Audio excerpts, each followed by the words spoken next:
J'étais à Clash in Paris et à Raw et pour moi ce sont deux choses oubliables. Même les shows de catch flair étaient meilleurs durant le week-end. Mais attends, là je t'ai ouvert les commentaires.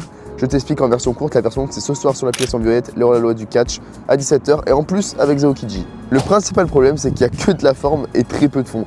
Oui, le décor est magnifique, oui, les pyrotechnies sont belles, les entrées sont belles, le tifo de la hiérarchie était très beau, mais ce qu'il y a dans le ring, bah c'est pas tip top. Attention, je peux comprendre que la forme ça vous éblouisse, mais moi j'ai fait 30-40 concerts ces 2 dernières années, donc ça je l'ai déjà vu. Ce qui m'impressionne, c'est ce qu'il y a dans le ring.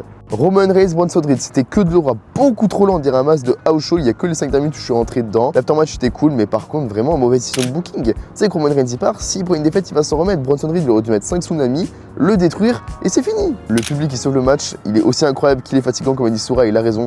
Moi, il est simplement 2 et tous les remixes de This Is Awesome. Ah, les gars, faut qu'on arrive à changer de chanson un peu. Le deuxième match était bon, mais malheureusement tout le monde s'en foutait, et c'est vrai parce que bon, le booking inexistant. Le troisième match, Nikki contre Becky, c'était une purge, j'ai même pas envie d'en parler. Le Danny Brooke match, bon, je remets qu'il soit un peu plus violent, mais pour du WWE, c'était quand même très bien. Bon, c'était un bon match.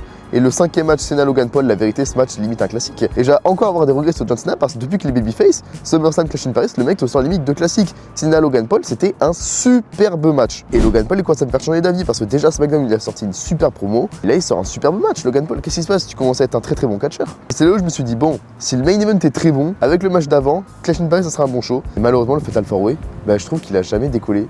C'est un Fatal 4-Way classique qui n'a jamais décollé. La fin est cool, à voir ce que ça donne, mais je reste sur ma fin. Donc le show pour moi, Clash in Paris, c'est un 6 sur 10. Vous allez dire que je suis sévère, mais les gars, à part le Cena Logan Paul, le reste c'est mou, c'est mid. Et le public il sauve tout, donc ouais, 12 sur 20, je trouve que c'est une note qui est potable pour ce show. Et le Monday Night 3 avant-hier c'était nul, faut le dire. À part le segment Becky Punk, c'était cool. Le reste tout est hyper prévisible. Et Jay Styles, quand il est monté sur la corde, j'ai dit il va y avoir une intervention. Monday Night 3, c'est le même épisode chaque semaine. Il y a 2-3 trucs qui changent, mais c'est mou. Les storylines avancent à 2 à l'heure. Io Sky et Stephanie Vaquer, tu aurais pu l'annoncer il y a 3 semaines, ils ont fait tarder tout ça.